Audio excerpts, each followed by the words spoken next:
Right, hello there everyone, welcome back to James Redmond TV. Football 1, money nil. We've won the battle, but we haven't won the war, people. Welcome back to James Redmond TV. And football resumes es normal. Anyway, welcome back to another Redmond Roundup. I hope you are all well on what is a marvellous day. Yesterday, which I had a little break, and then today as well. I'm not going to lie, I've been much better than recently, because obviously Liverpool have been, they've just been knocked out of the Champions League, and, they just drew against Leeds United, which I never really thought about due to the fact these top six owners just decided to go ahead and create a whole new world of football and madness. And like I said, the fans regained supreme. So, buzzing about that. But people, let's get into today's Redmond Roundup. So you would have already saw the topics either down there or on the screen somewhere. But the first thing that I want to talk about before I get into any previews is most certainly the events that's been going on over the past few days. Now, I don't want to break it down because you, unless you've been living underneath a rock, will know about what's been going down. But I want to talk about, with it being over, and, as I said at the start of the video, the battle is being won, but it's not the war, because they're still going to try these type of things. They're still going to try and make a Super League. The Super League isn't dead. It's just kind of unconscious, do you know what I mean? But once it's back up, they're going to try and do something else, and when they do, we're going to need to be ready for it, again, collectively, as a fan base, no matter what team you support. But for right now, we're back into the same world now than what we was 3 days ago, because there was them 2 days of where the Super League was looking like it was going to come along, and we're just thinking to ourselves, well, what do we do if this actually completes? And then what does this mean for that? We were asking all these questions. What does it mean for the league? What does it mean for the Champions League? Which, there's a new format of that, so we'll talk about that.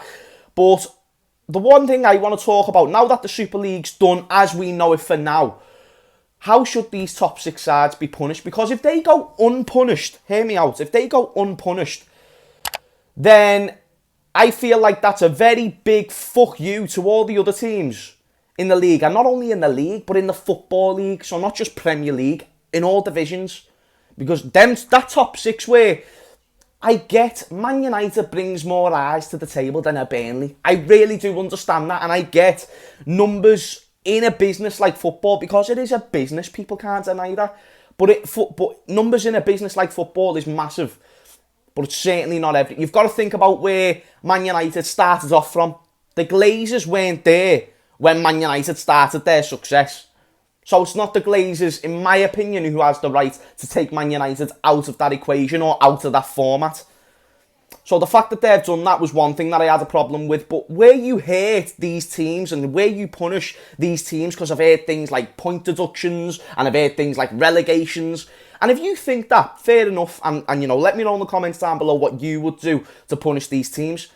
What I would say and what I would recommend, you hate the pockets of these owners. The same owners who seem to have only cared about their pockets. You hate them.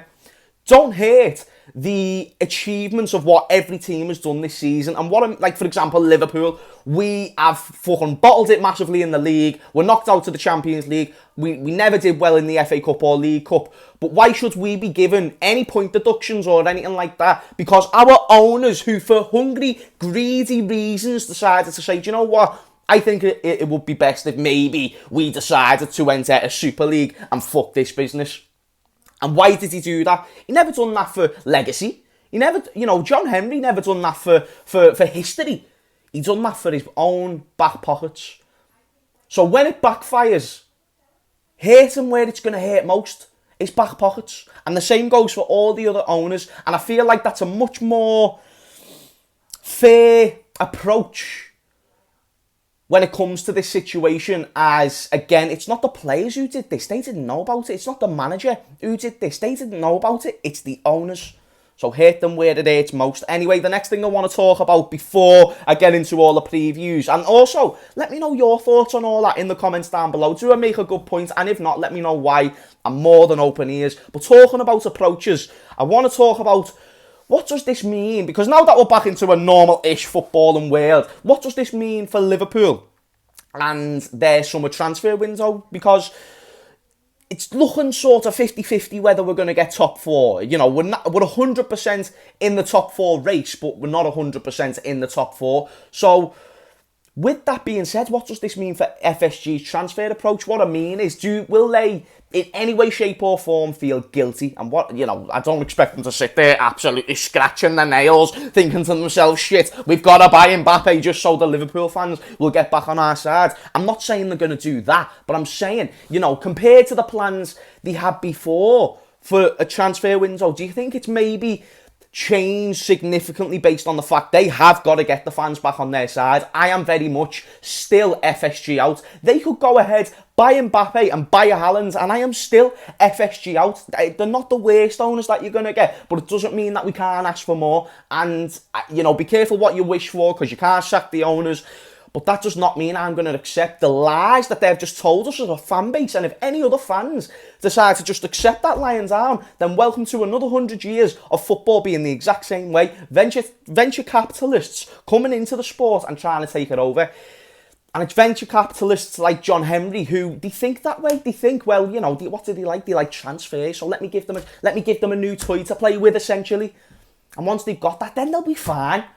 But that's when we start being stupid, ridiculous fucks.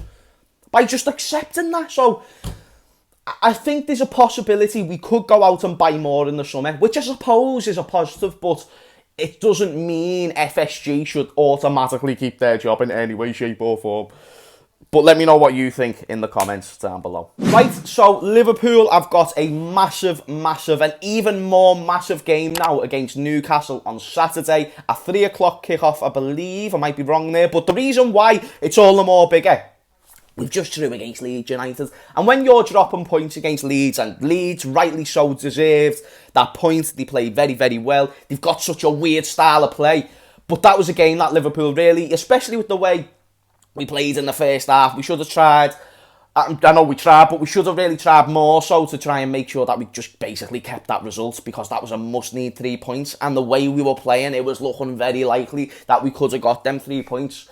But it is what it is. And now this is an even more of a must 3 points. And the thing is, kind of like Leeds, Newcastle are in good form. They got some very, very good individuals. And although Newcastle don't really have the best system tactically, Steve Bruce is not a great manager, and we all know that. We know he's not the greatest, but they've got a very awkward style of play, a very boring style of play, granted, but a very awkward style of play, which Liverpool, quite frankly, they don't do well against awkward style of plays. They do better against teams that like to come forward to them. And then when they play a team that likes to play just a block, just 7 men behind the ball, that's another way we struggle. Newcastle are most likely going to play that way because they're going to be happy for a point. But back on the topic of individuals, they've got the individuals within that poorish system to be able to make a difference anyway. But the one individual they don't have, which I'm actually very buzzing about this, is St. Maximin. And the reason why, I don't even need to explain why, because he's a fucking great footballer, and he would most certainly probably cause either Trent or Robbo, whatever side he played on, a couple of problems. And if Newcastle were to chip a goal or two in the back of our net, it's most likely going to have some involvement to do with him. Now, granted, they've got Callum Wilson back. It's not going to be an easy game, but Liverpool should win this. Now, before I say my score prediction to this game and the other Premier League games, I'm going to do my lineup prediction first. So, in goal, Alisson, as always, back four. Now, this is where I've changed it up, and also there's quite a few factors that comes into the back four, because usually it's Robbo, Trent, Kabak and Phillips. No doubt, no questions. For the last 6 games or 7 games, which is mad saying that about a centre-back partnership, it's been them two. But obviously, for those who don't know, Nat Phillips is currently injured with a groin injury, a hamstring injury. Therefore, it's looking likely he's going to miss this game, which is shit. But Fabinho just may have to cover centre-back one more game, which I'm not too happy about, but if so be. But, oh, by the way, have we just forgot about a little player that we've got called Ben Davies?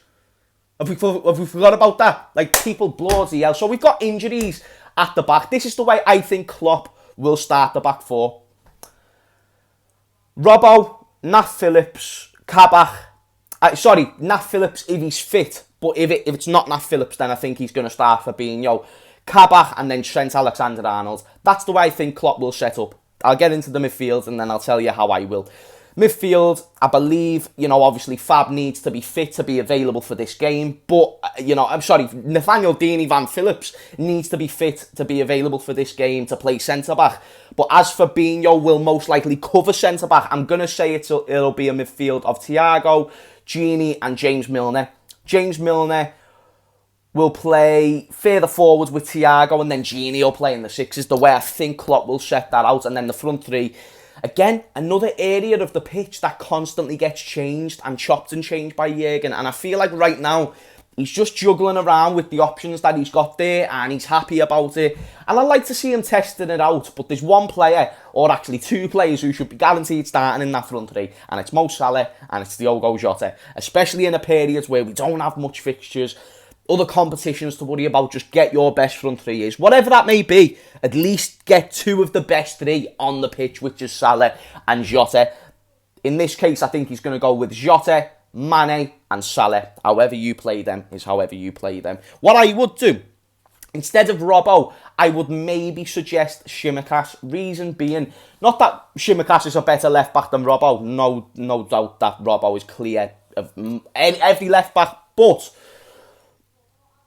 he does look a bit tired, and for that tiredness does look a little bit of, sort of out of form, looks a bit worn out. And again, we use this analogy all the time. What do you use 4 years ago that's going to be working to the same level and working to the same ability? Now, there's nothing. So, when Robbo is, obviously he's improved as a player over the seasons, but he looks fatigued, gets to that 70th, 75th minute, and he's still running because he's Robbo, and he's got that mentality. It's like he's always on drugs, but he's doing it because he feels like that's what he needs to do, when really what he needs is a rest. But that's not for him to tell himself that. That's the manager. So that's why I'm suggesting, let's use the fucking left-back that we've just bought in the summer. People forget, we bought Tsimikas as well, you know what I mean? And let's use him for the squad depth that we actually need in that position. So give Robbo rest, in my opinion. Also, what I would do, I would probably, if you're asking me, I'd start Ben Davies instead of Fabinho.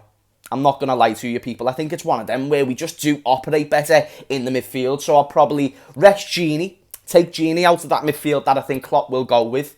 Put Fabinho in the six instead of Gini. Keep Milner and Thiago, who've been in great form. And put Ben Davies at centre-back with Kabak. Why not? He was supposed to be the dog's bollocks when we signed him. He can pass it from the back. He can attack to the front. He can pass it mate, you know what I mean? Let's just give him a go. Why not? And if he doesn't play, then clearly he's just not good enough, because he would have got a game by now, surely. But that being said, we did go through this with Van Phillips. I keep calling him this many different variations of a name. I actually get his name confused now. Virgil Van Phillips, basically, as he won't be fit. If he's not going to be getting one now, then give him a go. But Nat Phillips was going through this himself a few years back. But let me know the lineup that you would go with. Now, as for the score prediction, I'm going to say Liverpool 2, Newcastle 1. I think we've got the capabilities to win this game. I just don't see it being in a comfortable manner, basically. I don't see it being a 3 or 4-0. I don't see it being just a whitewash. And I don't see them doing that to us. I think we're probably going to dominate, but we're just not going to get many clear-cut chances. And the chances we do get that are clear-cut, we're going to need to take. Otherwise, we're going to suffer. But I do think they'll score. I think they've got enough in their attack to chip away with a goal. So we'll see, but I'll take a 2-1. Let me know what you think in the comments down below. Right, now into the next fixture. Arsenal versus Everton. More of a Europa League battle clash, not going to lie to you. More sort of, it's an important game for that reason. Both teams, they want to get into Europa. It's going to get the club a bit more money. It's also an improvement from where he was this season. Well, not Arsenal, but you get what I mean. From where he was a few months ago, at least. That'd be a good finish for them to get Europe. There's a few factors that comes into the game about both teams as well. Arsenal have been playing Xhaka at left-back. Now, I don't know why Arsenal have been playing Xhaka at left-back. I'm going to assume that's because Tierney's injured, or, realistically, even if Tierney's injured, I'm not expecting you to be starting Xhaka left-back. I'm kind of expecting you to have a backup there, but if there's another injury, then that will be the reason why. That's one thing to look out for, because when you talk about areas of concern, that's an area where Arsenal are weekends. And I only bring up Xhaka playing at left back is because he played there against Fulham, and I believe they've still got injury problems in that position. So when you take that into consideration against Everton, who have got Rodriguez on the right-hand side, they've got Seamus Coleman on the right-hand side, even though Seamus is about, 32, still going to be a good option going forward for Everton, and also an option that Xhaka's going to be a bit like, what? Because he's not used to that position. But we'll see how he does. As for the score prediction, also another thing that comes into a factor, Calvert-Lewin may be back for this game. He's very likely to be fit. It's just a case of whether he starts or he doesn't. What Everton will most likely do if he's not going to start, they'll most likely go with Richarlison and James Rodriguez up front, but play them, let them interchange. Basically, James Rodriguez playing slightly behind Richarlison. That's the way I think they will do it. But if they start Calvert-Lewin, they might go back with a 4-3-3. Who knows? So I'm going to say a 1-1. That's my official prediction. But just to throw it out there, I think Everton will actually win this game 2-1 if Calvert-Lewin is fit. But that won't count to any points or anything like that. So let me know what you think the score will be in the comments down below. Next, we've got West Ham versus Chelsea. A big game for LFC. Actually, when you really think about it, it's a top 4 race clash, essentially. And the one big factor that actually kind of comes into this game is basically Chelsea have been in great form, but they've also got other competitions to have an eye on. Because, you know, if this is 2 days ago or a day ago, this game might have a sort of different mindset. Oh, it doesn't matter. You know what I mean? Imagine if this game was played in them 2 days where we played Leeds and United played Burnley. It would be maddening because this game has such an impact on the top 4. You're actually looking at Chelsea and thinking, mate, you fucked up by doing this because you know what? You've got a big game during this period. The timing of all of it was odd as well, but without trying to get back into a rant into that, I think the only way West Ham win this game is simply by Chelsea mistakes. And it's not because West Ham aren't a good football team. They are a very good football team and have overachieved brilliantly this season. But I feel like if Thomas Tuchel was at Chelsea from the first day of the season till now, they'd be much higher in the league. They'd still most likely be in the FA Cup and could have got further in the Carabao Cup, but also still in the Champions League. So I feel that if it was earlier, I'd make it closer because there's more competitions. But now, I don't know, mate. Like Chelsea, they're going to take this game serious. They're still going to want top 4. Even though they've got one eye on other competitions, I feel like they just tactically, they're going to have West Ham's number. They're going to have most of the possession. They're going to have the better chances. But West Ham have got the quality to capitalise on mistakes. They've got players like Lingard. They've got players like Souček.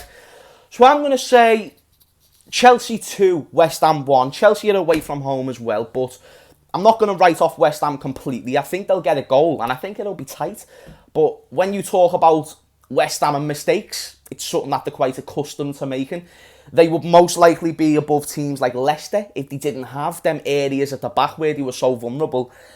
And it shouldn't take anything away from their achievements of what they've actually achieved. However, I don't think they'll get it over the line this season in terms of top 4. But let me know what you think in the comments down below. And also, before I actually end and move on to the next game, who do you think is a better player? Just a little debate, and I might do this for the video for the members. Who do you think's better?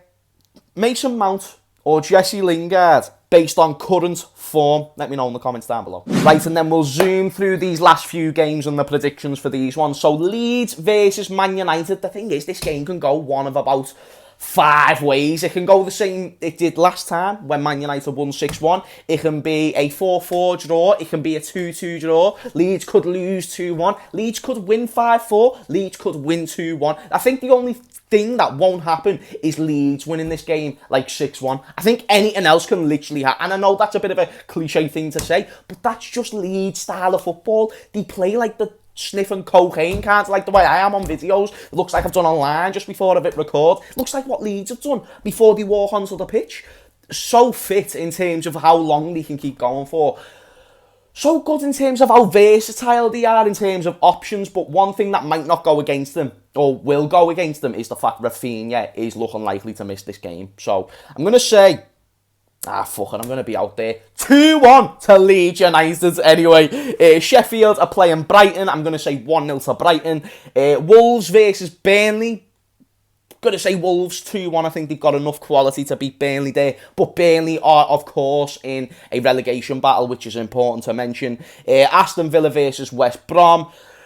I'm going to say 1-1 there. Aston Villa, without Grealish, have been in shaky form, and West Brom need the points, of course. And then the last game, Leicester City versus Palace on Monday. Bear in mind, West Brom and Leicester are playing tonight, but that doesn't involve the match week 33.